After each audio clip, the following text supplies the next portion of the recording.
Hello, and welcome back to another empowering episode of the Insaka Talk Show. We are tackling a topic that affects so many women, especially those of us that are in our 40s, living with fibroids and polycystic ovarian syndrome, also known as PCOS. I am joined with an amazing friend, collaborator Matilda Lucas, who will be sharing her journey living with fibroids, and I'll be sharing my journey living with polycystic ovarian syndrome. We're just going to be real honest and talk about our journeys, our conversations, hoping that those women that are living with the same conditions or the ones that do not know what PCOS and fibroids are can be inspired and just learn how to thrive despite these challenges of PCOS.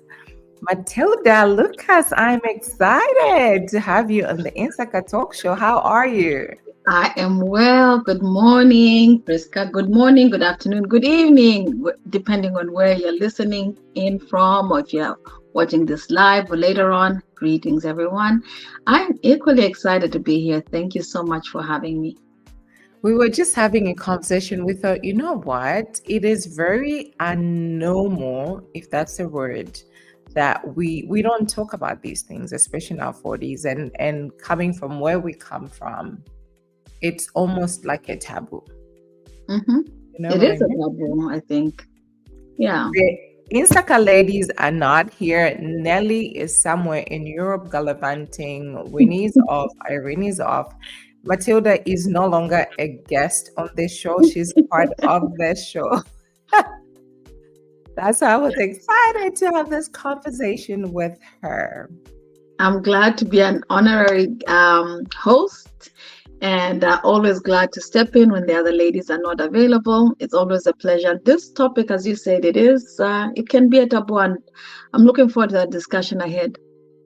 Yeah, of just what we go through. But community news, we had some exciting things that happened last week. We had the Mwapepi Awards. Mm-hmm. It was a success. Yes, it was. Yeah, and then we also had Agape, Lady C. I always call her Lady C. She is Lady C to everybody. Yes. They also had a gala, which was amazing. It was always success. I love the shift that we're taking, the Zambian community, that we're supporting each other. Absolutely. And, you know, speaking of the peer awards, I'm just so glad that they have continued on after the passing of the founder, James Mwape, and they've continued on. This is their second year. This is really good. And I was also extra excited that the president of OZA, Sidik Gello, was nominated. He got an award, but he wasn't there to receive it. So on his behalf, thank you. Yes. I was excited to see that too, and so many people were nominated. I know the names. I saw Oscar Chavula there for media on Hot FM, and a lady that I know, I think her name is Mwanza. She's written a book. She has I believe children that have sickle cell. So she does a lot of sickle cell awareness. And I hope to have on the show one day just to have these conversations like we're going to have today. Absolutely. Sickle cell. Speaking of OZA, I am going to play a video of what's happening on the 26th of October. We are all excited. OZA in collaboration with EZDMV. And then after the video plays, Matilda will tell us more about what to expect. All right. Here's things you need to know about the OZA Zambia Independence Diamond Jubilee in conjunction with SZDMV. We encourage you to fly into Reagan Airport. It is 15 minutes away from the venue and 2 minutes away from the hotel where rooms are reserved. If you need accommodation, we have a special for $177 for king rooms and $204 for 2 queen-size bedrooms. If you need to share a room with someone, contact 678-851-6601. Meet and greet on Friday, October 25th at 6 p.m. We will have the Zambian Night event. Come in African attire or Zambian flag colors. We're playing Zambian music and serving Zambian cuisine. Venue to be announced. Then comes the main event on Saturday, October 26th at 7 p.m. The Oza Zambia Diamond Jubilee Dinner Gala will be held at Hyatt Regency Crystal City at Reagan National Airport, located at 2799 Richmond Highway, Arlington, VA 2202. Tickets are $150 until October. You can buy your tickets by Zelle to 352-988-7049 Oza number. After you pay your ticket by Zelle, send us a message on WhatsApp to the Oza number 678-851-6601 to give your name and email address. Your ticket number will be emailed to you. You can also buy tickets here on Eventbrite. Sponsors, vendors, and businesses, we have a treat for you. Contact us. And on Sunday, October 27th, there will be a farewell barbecue. This year, the farewell barbecue will be at the Zambian Embassy, 2419 Massachusetts Avenue, NW, Washington, 20008. So, what are you waiting for? Get your ticket now.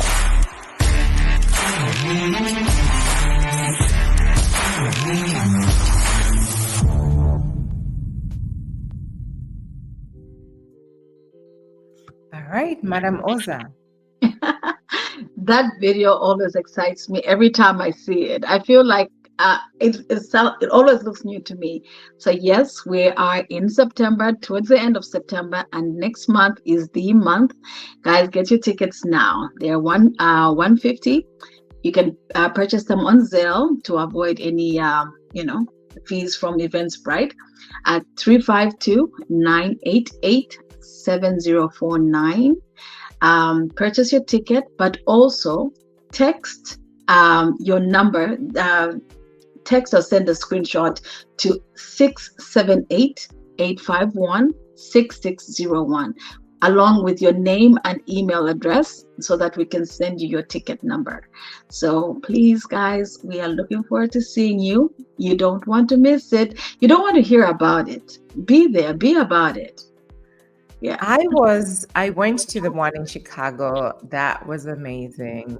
And no, actually I went to the one in Dallas. That was amazing. Chicago was amazing.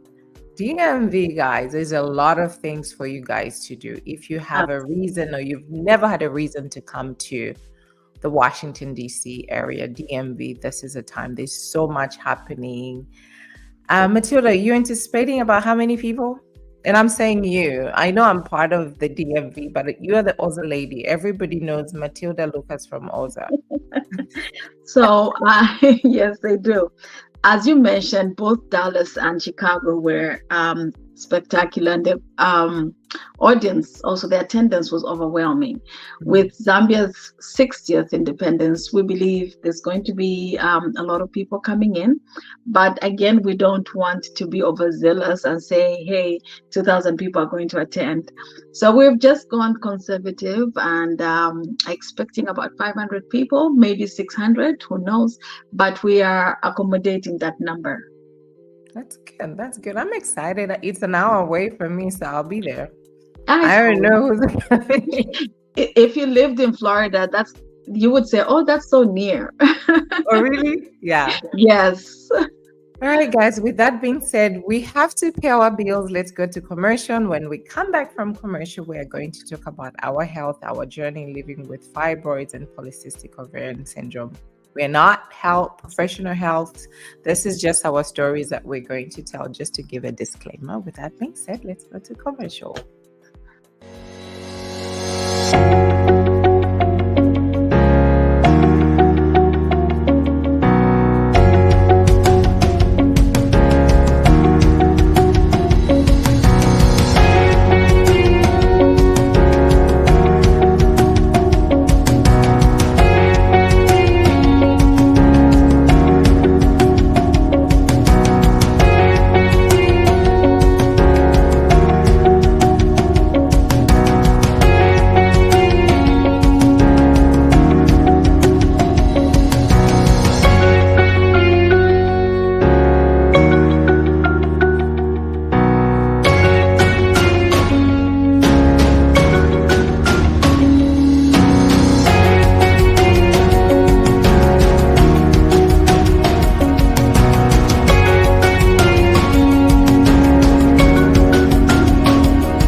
All right, we are back. Welcome back. If you're just joining us, Matilda and I are telling our stories, our health, our journey living with fibroids and polycystic ovarian syndrome. Before we went to commercial, we talked about OZA. Purchase your tickets and find your way in the DMV area. All right, let's get in. I'm sorry, go ahead. I was going to say, I'm looking forward to seeing the White House. Oh, only the White House? What about the museum? Museum too, but White House first. And also, it's cold for you guys that are coming. Just bring some warm clothes, a sweater, a light jacket. It's cold in October this side of the world. Let's get into our icebreaker, Matilda. Let's do this. So, what emotions and with what we are talking about today, this will just lead us into the conversation. Like, we're being vulnerable, we're just going to be raw, talk about our stories, what we're living through, how we're dealing with it, and how we dealt with it. What emotions do you find the hardest to express and why? An emotion that stands out the most and hard to express for me would be anger. Why? I'm the eldest amongst my siblings, and also my parents, my family were very religious. So those two things put together, being the eldest, if someone does something or says something and you get angry, I'd get a lashing to say, no, you're older. Be more, you cannot take out your anger. You need to calm yourself down. And then the religious thing of you're a Christian, kind of a thing. Yes. Like you shouldn't get angry, justify it and so on. So even when there's something I need to be angry about, and I'm not saying anger that is destructive, but something that is a true emotion, because they can also be healthy anger. When you receive bad news, you can be angry. But if you're told to simmer down and to calm down, it builds up, and it affects your mental. So that was hard for me to express. Also, my school, ladies are seen and they're not heard. So, so yeah. And, you went to boarding school? No, I went to a convent school. I was at St. Mary's. Bougie. But I know that bougie. We can tell the behavior. You behave like a convent girl. I am a convent girl. We can tell by your behavior. Yeah, so anger is one emotion that is hard to express. And there are times when I'm rightfully so. I should be angry. I should be able to lash out. I should be able to speak up for myself, regardless of the situation. And sometimes it's not easy to express, but I'm learning because it's healthy, not destructive anger. No, don't burn anything, don't break anything. I'm not talking about that. And did you have a follow-up question? Because I was going to ask you the same thing. I will say, I don't know if forgiveness is an emotion. It's part. It can be, yes. I struggle with forgiveness. I hold a lot of resentment, and I've prayed about it. I know people talk about you need to forgive, not for you, but for that person. Yeah. I struggle, and which is weird, because when I'm wrong, if I lash at you or say something to you and I sit down and think about it, and I'm like, I'm wrong, I'm so quick to say, Matilda, I'm sorry, I'm wrong, I will. But if you just offend me where very unfairly, I struggle with forgiveness and letting go, and I just hold a lot of resentment. I'll say something about forgiveness that is not popular. Like I said, my background is all about forgive. I mean, you're angry and someone tells you forgive. But this is something I have been practicing, or let me say I've come to understand about forgiveness. Especially when you're being asked to forgive, it's a form of bullying. You should forgive. You should forgive for your sake, yourself, for mental health, your heart, mental, those things, and those of us religious, religious purposes, but for yourself, for your well-being. But you shouldn't be forced to forgive someone when you're not ready. So the question, yeah. The question that I ask is, what is forgiveness? What does forgiveness look like? I don't think about you. I don't talk to you. That's where I struggle. I think sometimes it's mistaken or confused with forgetfulness. Forgiveness and forgetfulness. Just because you forgive doesn't mean you should forget. But then when you forget, you shouldn't have to hold that anger, that simmering, that fire that burns, you know.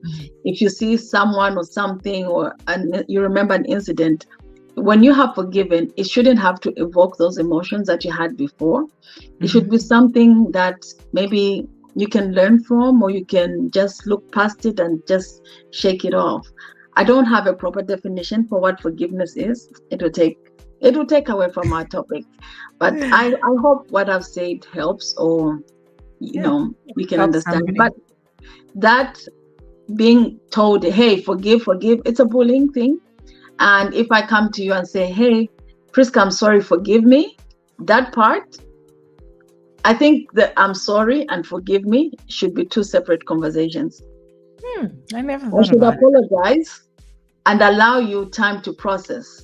You know, because I've had time to say, you know what, let me go and apologize, but I haven't given you time to accept what I allowed myself time to. So just because I've come to and apologize, I shouldn't have to force you to forgive me. Then later on, we can have that conversation and say, hey, but like I said, this is new. Yeah. All right. The next icebreaker question. All right. So I will ask, what aspect of your past life are you still healing from, Prisca?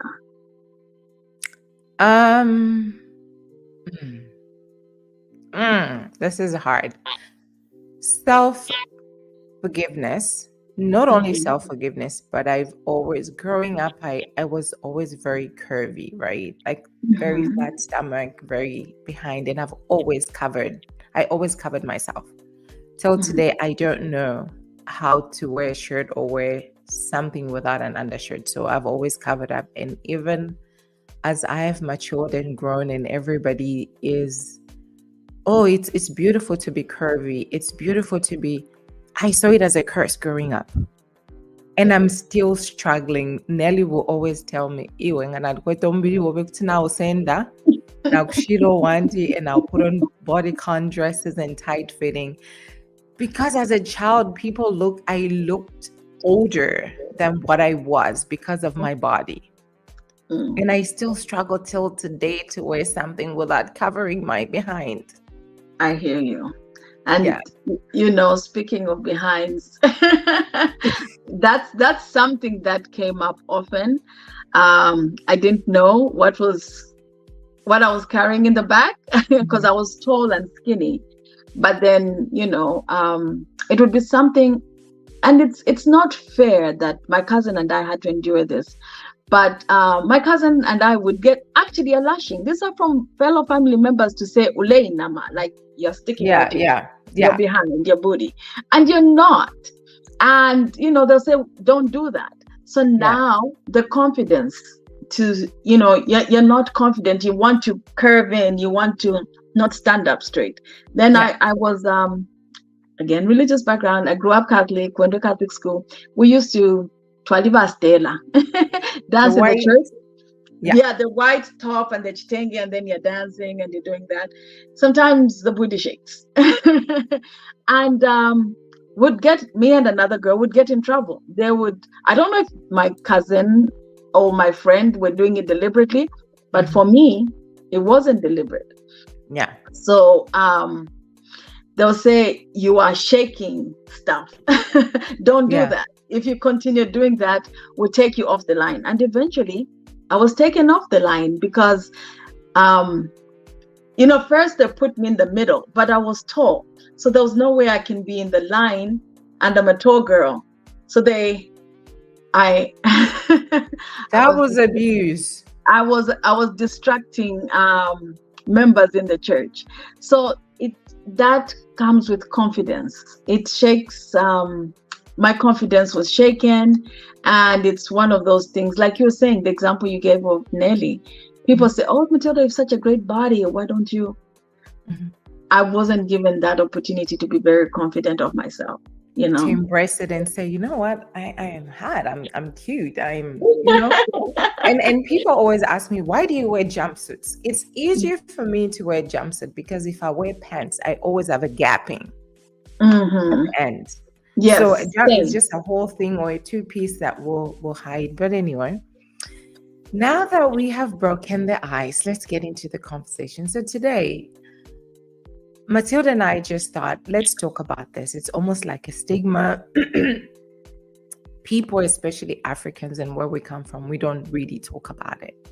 In our 40s, that's when we find out a lot of things. I don't say that I suffer because I don't want to claim the disease. I say I was diagnosed with PCOS, which is polycystic ovarian syndrome. And Matilda was diagnosed with fibroids. I'll just give you a brief description what PCOS is, and I'll just read it.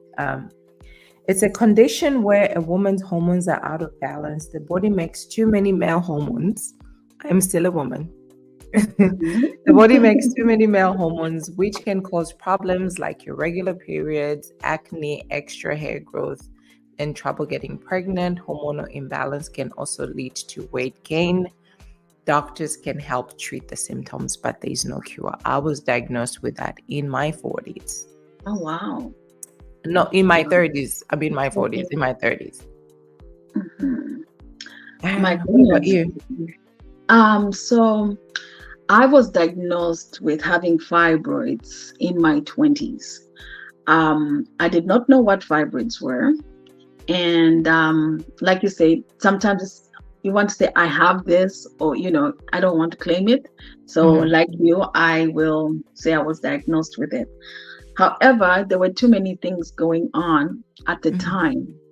A lot of words I had never heard before that the doctor was telling me that I had that was going on. And it was just shocking. I didn't process. I processed it over time. Like, okay, this is that. And it has taken a very long time to fully understand that this thing it's not a casual thing. It's not like someone says, oh, you have acne. Even though some people do suffer from acne, and I'm not trying to downplay it, but just on a lighter scale, I didn't understand how serious this thing was and how it can affect someone's health, even to a point of death. Yeah. Death? Yes. People die from fibroids. So I was also diagnosed with fibroids, but mine is not that I need surgery. It's just there. It's not doing anything. I don't know if it contributed to me having irregular periods, because most people that have fibroids have heavy periods. But before we go any further, let me show this diagram that has like the side effects of it, like polycystic ovarian syndrome and fibroids. Anything that you can identify with, Matilda? Funny thing is, fibroids and PCOS or PCOS usually have they have almost the same type of symptoms. So with me, I would say weight gain. With depression, it was something that I actually had to find out in my 40s. I didn't realize that this thing can weigh heavy on your mind. The other thing is also infertility. Fibroids are something that can cause infertility, and I didn't get a chance to define what fibroids were, what they are. They are, and I'm reading this, guys. I read too. Yeah, uterine fibroids. They are growth made of muscles and tissues that form in or on the wall of your uterus. So, in my case, I've had fibroids they're both inside and outside, and also they're non-cancerous, but they can cause things that can cause you they can cause anemia. Can they also cause cervical cancer? So before I did my last procedure, they had to check. They had to make sure that it did not cause cancer, but it can. So with fibroids, you bleed more, Yes. right? As opposed to PCOS, you don't bleed. You have Oh, wow. irregular periods. Yes. Amazing. So for me, the side effects were, and part of it was when you talk about depression, I did have mild depression, but I didn't understand. I was always nauseated. My periods were so irregular. My hair just started getting thin. And for somebody that does hair, naturally, my hair was thin. Somebody that does hair, I think that's what set off my depression. I gained weight from, I had always been like 150 pounds to 200 and something. Oh, wow. I started growing facial hair. And I recognize that because usually I've always been like a skincare person. I'll take care of my skin. I was very moody. I didn't even want to talk to anybody. Sometimes I wake up and I don't want to talk. I was so nauseated. My goodness. Couldn't sleep, and I hit menopause in my 30s. Oh, wow. Yeah. Wow. Yeah, with fibroids, it's a total reverse, heavy periods. And, just to do a bit of a deep dive, it was difficult to know that the periods were heavy. I'm not sure about you, but for me, around the people that I grew up with, family, friends, neighbors, and so on, you never talked about periods. You didn't say, I'm on my period. You didn't discuss your period. You didn't show you're not supposed to show your pad, but yeah, there's no comparison. You don't know. So when you say my stomach hurts, I'm cramping and so on, it wasn't encouraged to talk about. They tell you, hey, in the future, you're going to have, you face labor. And labor is worse than this. So don't even complain. Don't even talk about it. So they don't want to acknowledge that. No. They're just, it's part of being a woman.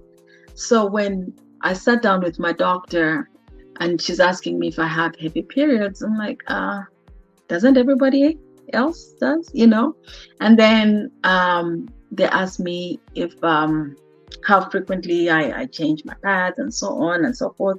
Do I have painful periods? I'm like, everybody. She says no. I didn't even know periods can be pain-free. I thought they're supposed to be this excruciating thing, and I didn't know that they could be light. And I didn't have anyone to compare this with. It's not until, so I was diagnosed in my 20s.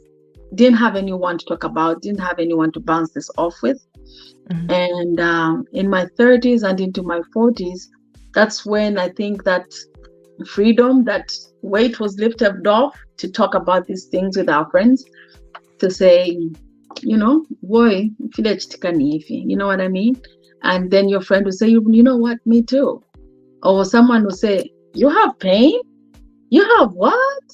So it's not until later that the comparisons started coming. And that's why I'm so passionate about this. These things go undiagnosed, and people can be suffering in silence when they can get help.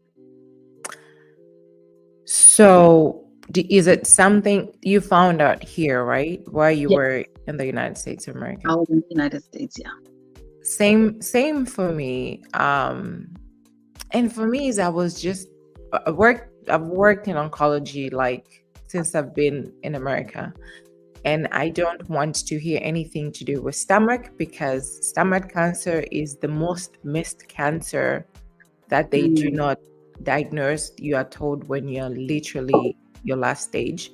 So anything to do with stomach, I just went in and I was like, my stomach hurts. Why is it that I'm missing my period? So my doctor was like, my gynecologist was like, let's do a test. And she told me, I was like, what is this? I have never heard of this. Then she started explaining to me, and immediately it's like, as soon as you know what the diagnosis is, you start feeling the symptoms and start be like, oh, this is it.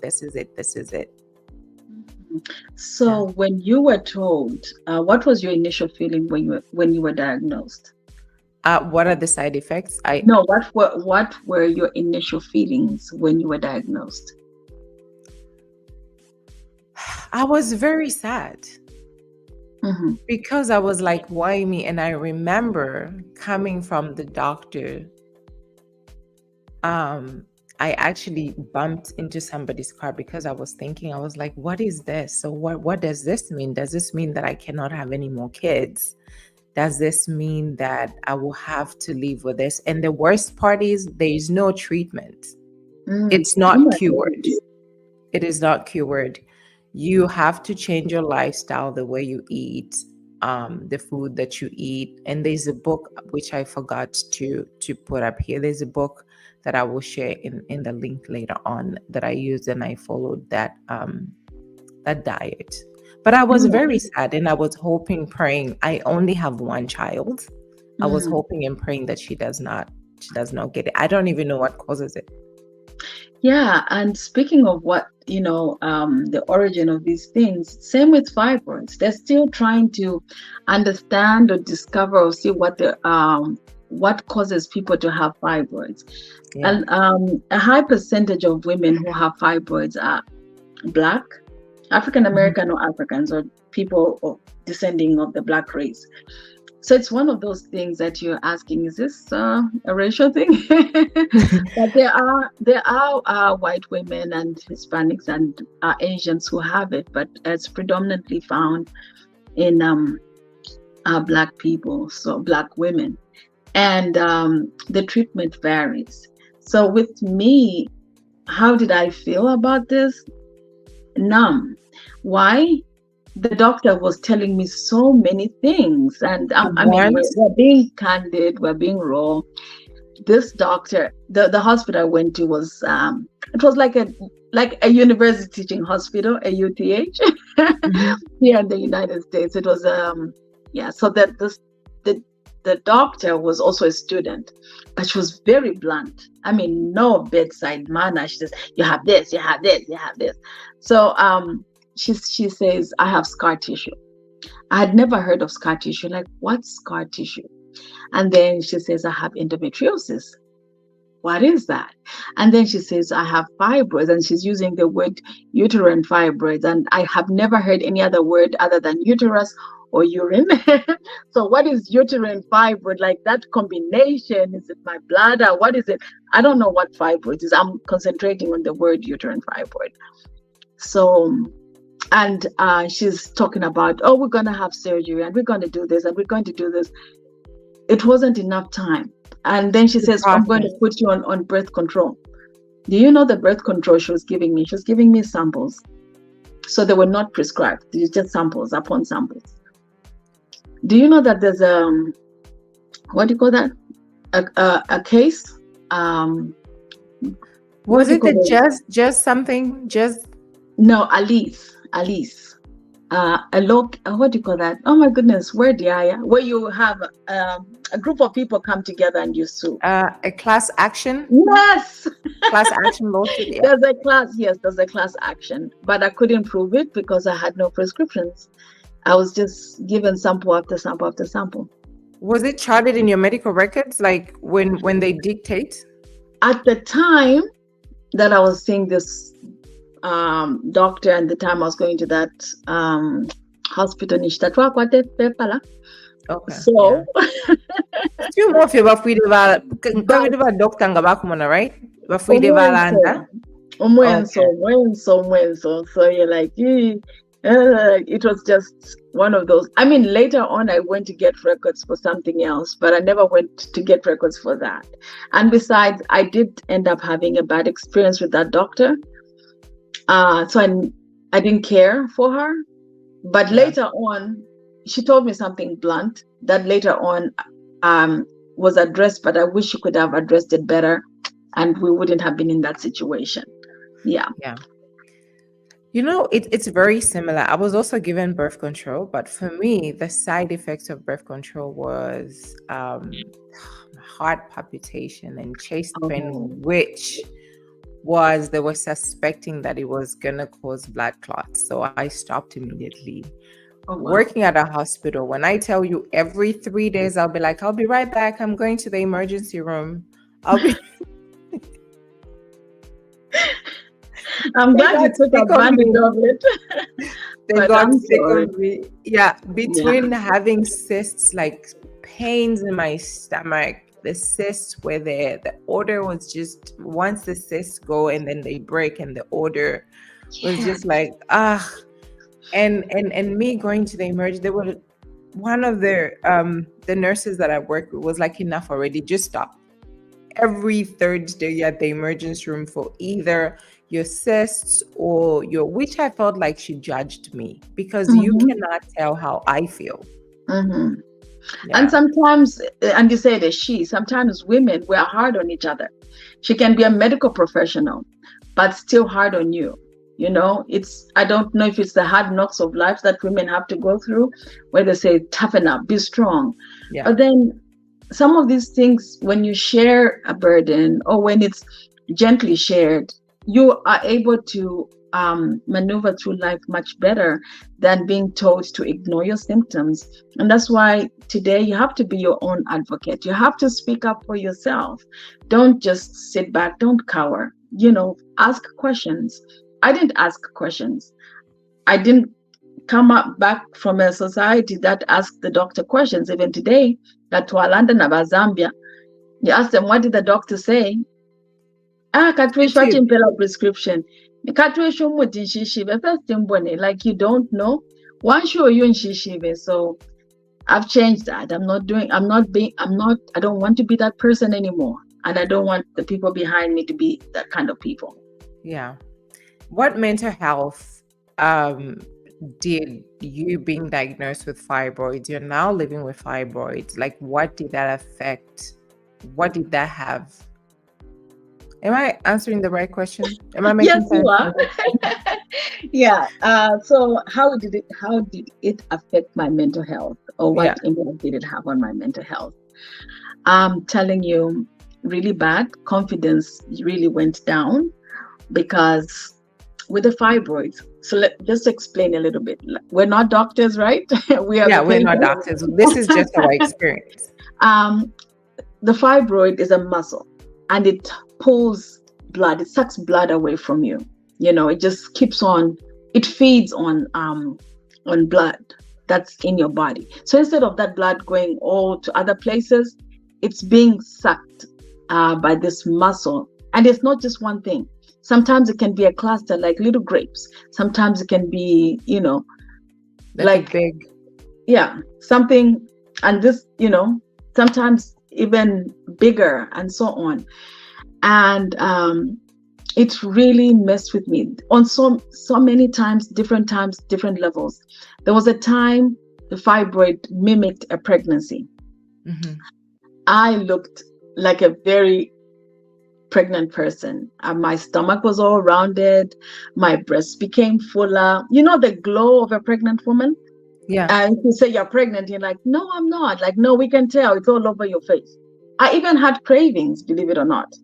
I had all that. And some people I used to pray with, they said, no, just tell us you're pregnant. I know you're an African, you don't want to tell us, blah, blah, blah, blah, but we know you're pregnant. And they're like, thank you, God. I'm like, actually, as we are praying right now, I'm attending my cycle, so it's not that. But the thing is, the fibroid competes with the pregnancy. So each time, there would be conception, it would lose that. So sometimes you don't even know long enough. It would just be like, okay, I think I am. You test positive, and then you don't have it. So there was that. And then brain fog, because of the blood being sucked away. You don't have enough oxygen coming to your brain. It got so bad, Prisca. It got so bad. And I don't know if my colleagues and all I can remember it would be having a meeting, and in the middle of a meeting, I would just blank out. Like, I want to say something, and I just be like, I don't know. I hated that, because I know I'm a smart person. I know I'm intelligent. I'm articulate. I know what I'm doing. and then I just blank. Like, not even, you know how I couldn't remember class action suit? I knew the word, but I couldn't remember. You know what it is. But this one was worse than that. Like a Dory moment. Like, you are going somewhere, like, where am I going? And you're just like, I don't know where I was going with this thought. This is the worst part of this, the mental thing, because it affects you. The confidence of going out while on my period. Oh, believe me, these are things that would happen in high school as a young girl who's just started her period.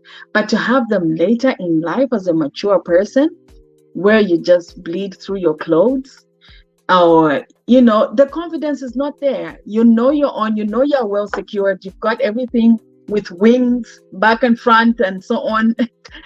And something leaks. And it's not a small leak, it's a big leak. Sometimes it feels like you just sat on a paddle, Yeah. Or you get up from the restroom and these things are dropping. Oh my God. So that really affects your psyche. You get bloated as well, right? Oh, talk about bloating. You have different size underwear for each different week times for each week, bloated time, and so on. Yeah, the bloating was really bad. The same here for PCOS, and I know for sure because I've joined some groups, and there is not enough that's been said and enough that's been talked about, right? Yeah. For me, it's the anxiety. Like you said, I was just always anxious. I was afraid. I was scared. I didn't know what it was, especially the fact that I couldn't sleep. And with me, I hit menopause right away because I was not ovulating enough. I hit menopause right away. And talk about the body image. I remember I had gained so much weight. I was so round. Wow. And when you gain weight, you are so tired, you're so lazy. I just didn't care about what I looked like. I would wear a t-shirt and I'll just spill something on my shirt. But my husband we have a friendship relationship where he was just like, you're looking older than me. This is not it. You need to do something about it. And there's a guy that we grew up with. Well, I knew him when I was living in Zambia when I was young. And his mom was always a heavyset lady. And he always kept on telling me, oh, you're fat, you're fat. And one day I just snapped and I said, you know what? You need to stop telling me that I'm fat. I am the same weight that your mother was when she was my age, the age that I am. You don't know what somebody's going through. People don't just wake up and say, I'm going to have a fat stomach and I'm going to have with PCOS facial hair. Like you find women that have beard. Yeah. Facial hair. And sometimes like the back of your neck is dark. And it looks like fecal. And then you just start losing hair. Your front part is just like so big.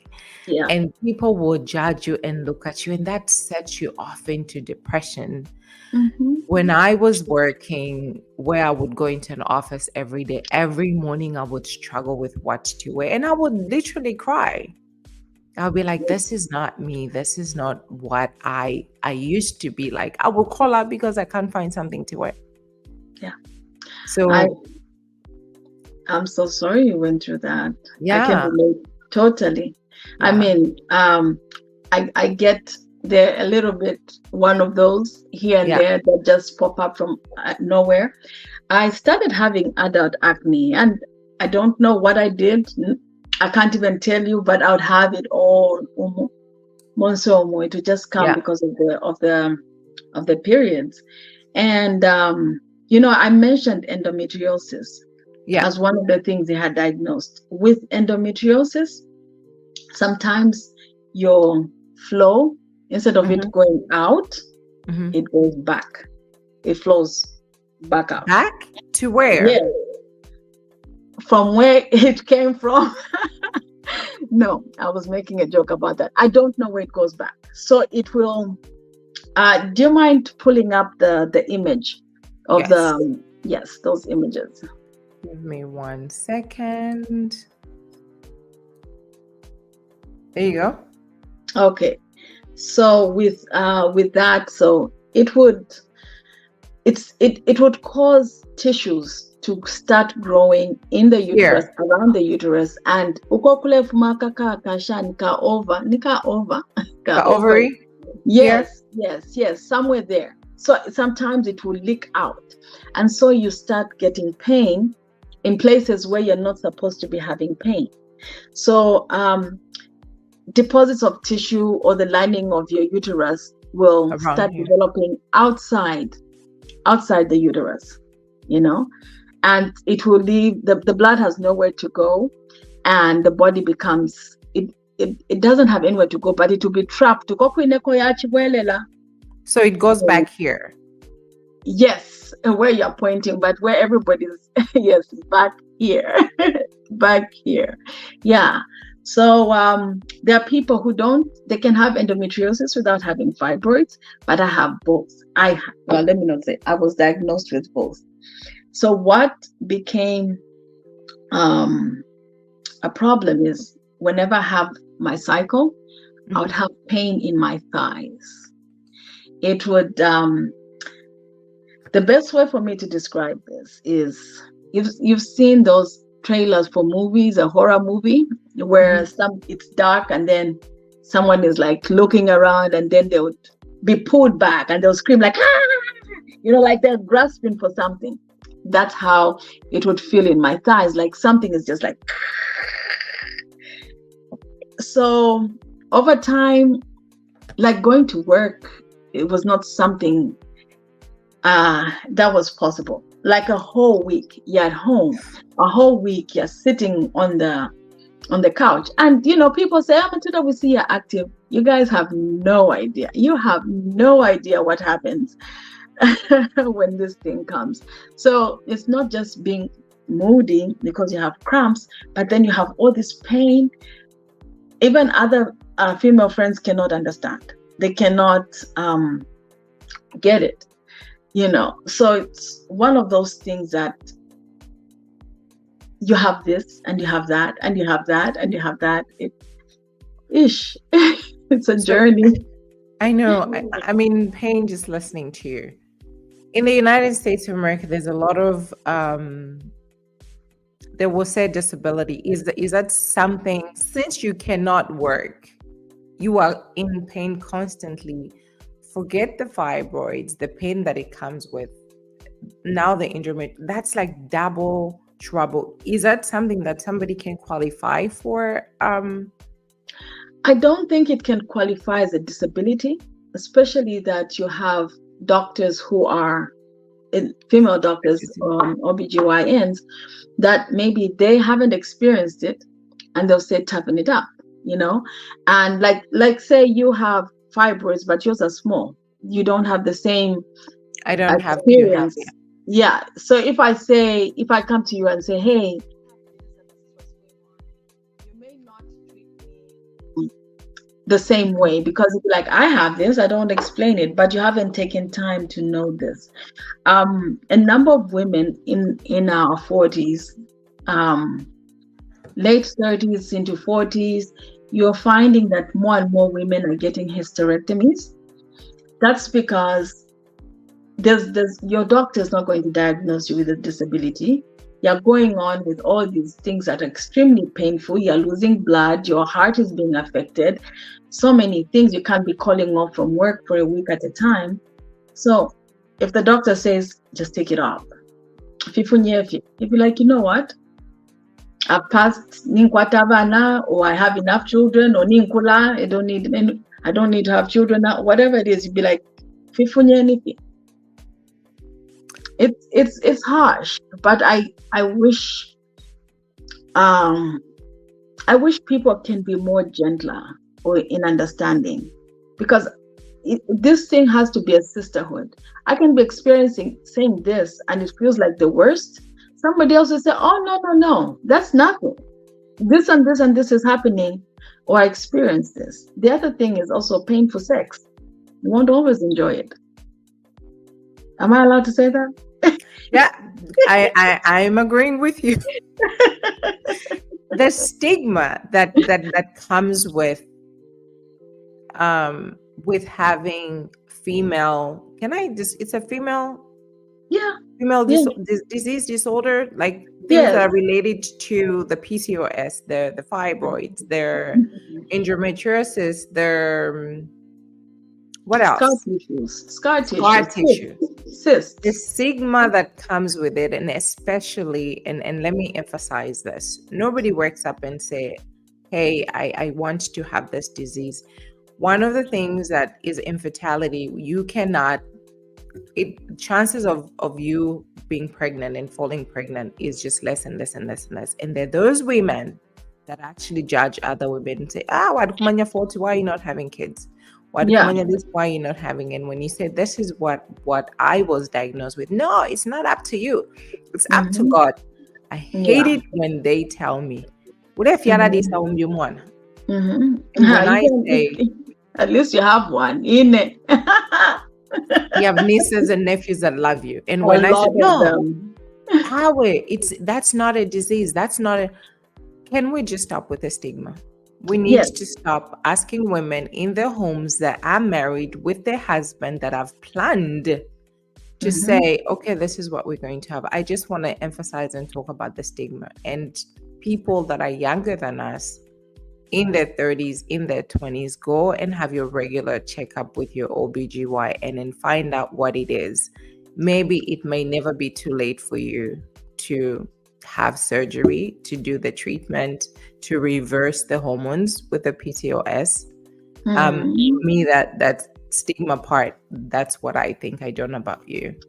You hit the nail on the head with that stigma where you're being questioned left, right, and center. We have to have a better sisterhood as ladies. We have to be kinder to one another. Yes. I can have had extremely heavy periods, and then let's say I meet your daughter and she's having heavy periods and I'm like, toughen up just because I didn't get the help. That's not fair. Yeah. I'll use an example of my mother, my grandmother, and my mother's grandmother, so my great grandmother. My mother told me she'd have extremely terrible periods, like really bad. She would faint actually. But her grandmother, my great grandmother, would say, "You're being lazy. Get up. Don't be lazy." My grandmother, so it's like my mother would have some empathy, but then it's one of those things that they have been told over and over. Labor pains are going to be worse, so this is nothing, have a backbone kind of a thing. But then you have somebody else who's having a period for 3 days. They don't even know that their period came, and it's light and they're happy-go-lucky. That was me. Yeah, like monom nove. I have a friend currently she's never experienced a period pain. She might maybe some discomfort, but another friend, him and this other friend, it would really be bad, like so bad. I used to, the heart palpitations you were talking about from birth control, this was heart palpitation because there was not enough blood circulating. My doctor actually told me that my heart was stressed. I wasn't getting enough. My heart was working overtime, trying to look for blood that's not there because the fibroid not sender. And as you were talking about your stomach is round. My stomach is now. I can laugh about it, but there are days when I'm not confident. I avoid wearing gowns or form-fitting. You may say, "Oh, Matilda has such a nice shape," but then I'm looking at my stomach. And we don't see it. The first time I met you, I was like, wow, she's gorgeous. She's got beautiful skin. She's got such a great personality. And then she's got the body that I hide. She doesn't hide hers as much. I was wearing shorts that day. No, like the first time I saw you, and I was like, she's gorgeous. She's got such a beautiful body and she wears her clothes very well. You cannot even see the stomach. Wow. Well, thanks. And it goes back to the question we addressed earlier about your past experiences that you have to get over. It's the confidence that I didn't have. If I had the confidence that some ladies who are more heavy set that they have, and they would just go out there and just like, look at me, I'm living the world, so cute, so cute. so demure, so mindful. Yeah. So classy. So classy, yes. But the confidence was destroyed early. And so even when you can say it's not as big as somebody else or so on, the confidence is not there to stand up straight and say this. Because again, women, we're not all the time, we don't have this strong sisterhood. You can be walking, looking so good in your jumpsuit, and then I say, oh, Matilda and Prisca, and you get to hear that, it will mess with you. Either you get angry and fire back, or it will mess with you and you won't want to wear your jumpsuit again.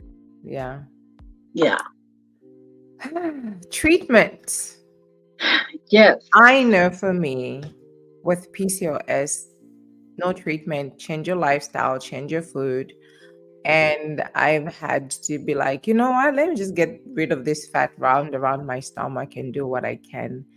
And support system, my husband's been very supportive, especially now that I've my hormones, I don't even know if that's a right medical term to use, like they've been researched, so I'm able to lose weight now. I've lost tremendous weight, and he's always at the gym working out, helping me. Let's work out. I hate working out. I have a treadmill that literally sits next to my office. I hate working out, but he encourages me even with the food. He's like, let's do the keto diet. Let's not eat this. Let's not. So it's been helpful for you. How has that been?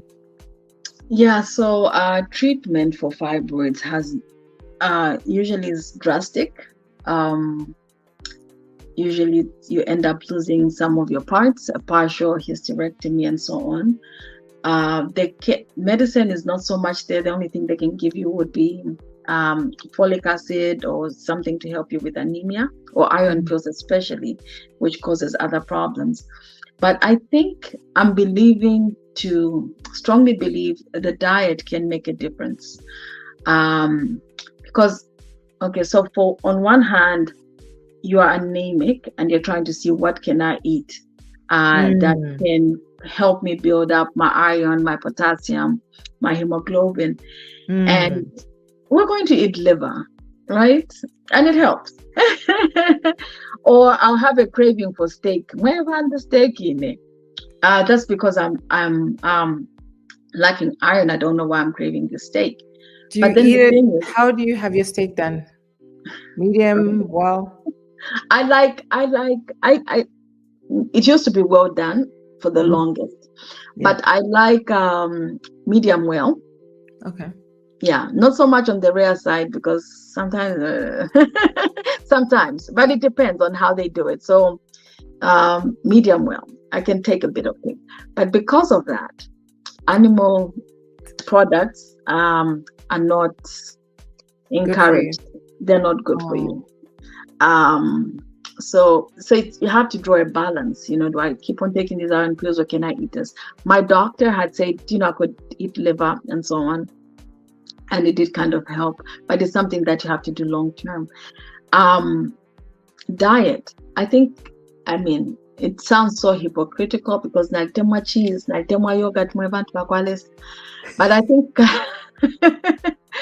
cutting off dairy can make a difference. Because I was told to cut it off too. Those have the inflammatory type of foods, and when you have something that's growing and all that, you're just adding more inflammation to your body. So I'm working on it. I'm not going to stand here and say, and yet those are the things that I like. I'm struggling with it. So I think even if you don't have these issues, increase your fruits and vegetable intake. Look for carbs that can work for you.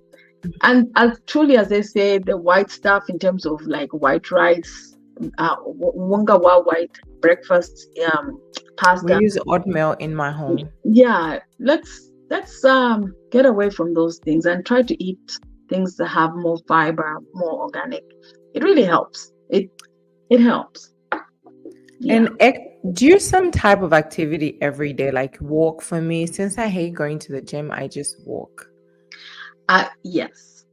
Go ahead. I'm sorry. You were going to say I was just gonna say we're actually coming to that hour, but what advice would you give somebody? And this goes to people, women that are living in Zambia.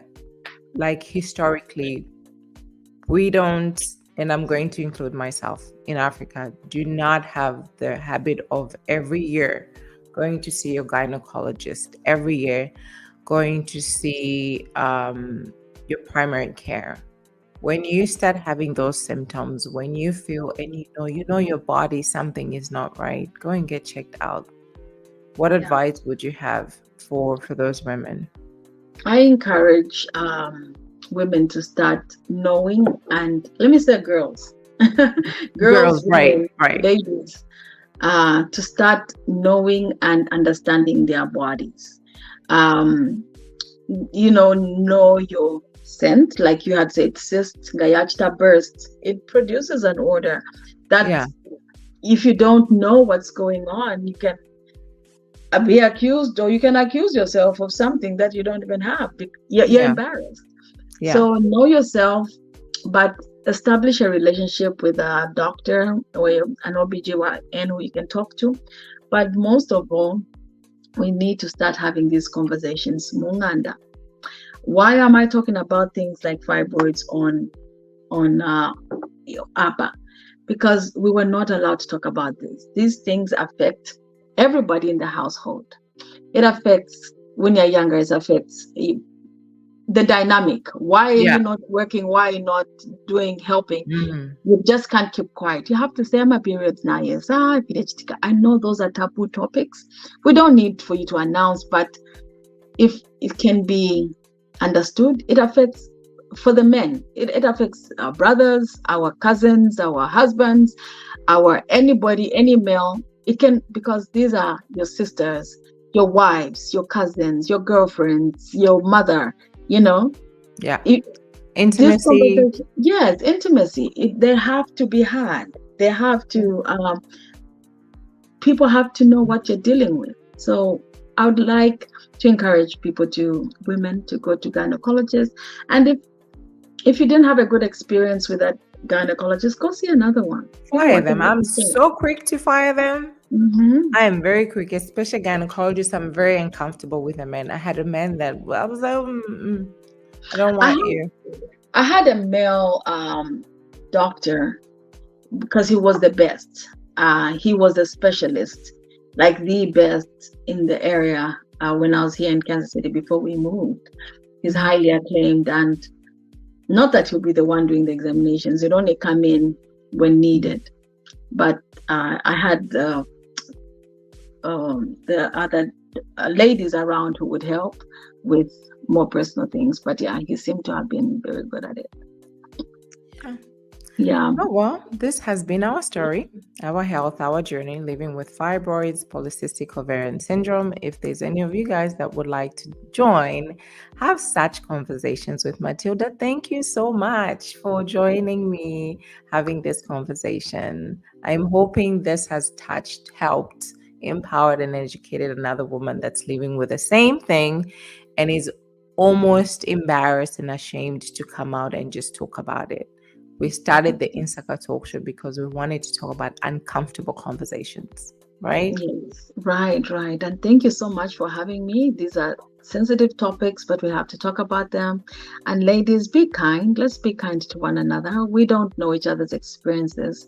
And take time to know another sister, another friend who is going through these things, so you understand if you haven't experienced it. But by Insaka Mle Womba, you bring great topics again. Thank you. We appreciate that. The next time we'll see you, we'll be talking about Oza. People have questions. As a matter of fact, should we do an Oza segment? Ask people to send questions, and then you can answer them. Okay.